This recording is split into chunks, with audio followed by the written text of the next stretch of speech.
let's add 249 to 383. Now, the first thing you want to do in any type of addition problem, especially when you have multiple digits, is to write the two numbers above and below each other. So we have 200, let me write a little bigger than that, 249 plus 383. And you want to line them up so that we have the same places above and below each other. So the 9 and the 3 are both in the ones place here, so we've lined them up. The 4 and the 8 are both in the tens place, and the 2 and the 3 are both in the hundreds place. If you had a thousands place in one of them and not in the other, it would just kind of be sitting out here by themselves. The easiest thing is just to kind of both make them line up to the right, or the ones place. Now, I'll show you the process, but while we do the process, we'll think about a little bit about why it makes sense. So we start at the ones place, and we say, what is 9 plus 3? So we say 9 plus 3. Well, that's equal to 12. That is equal to 12. I'm writing the 1 in 12 in orange on purpose.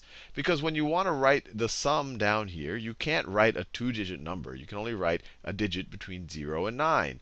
So what we do is 9 plus 3 is 12. That's the equivalent of 10 plus 2. So we write the 2 in the ones place. And the 1, which is really representing 10, we put in the tens place, which hopefully makes sense. This now represents 10. And now we want to add this 10 plus 40 plus 80. It looks like we're adding a 1 to a 4 to an 8, but these are really in the tens place. So this is really a 10, a 40, and an 80. But if you just think about the process, you just take your 1, you add it to your 4 and your 8, plus 4 plus 8, and what do you get?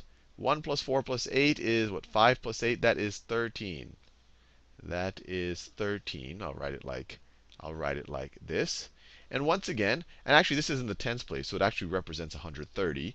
But you don't have to think about that. The process is fairly straightforward. If 13, you write the 3 down here, and we regroup the 1. Or you might have learned you carry the 1. And so then you carry the 1 up here. Same process now in the hundreds place. This 1 actually represents 100, because this was actually 130 because it was in the tens place. So we have a 1, we have 1 plus 2 plus 2 plus 3. What is that? Well, that's just 6, right? 1 plus 2 is 3, plus 3 is 6. So that is equal to 6. So we write it right over here. So 249 plus 383 is 632.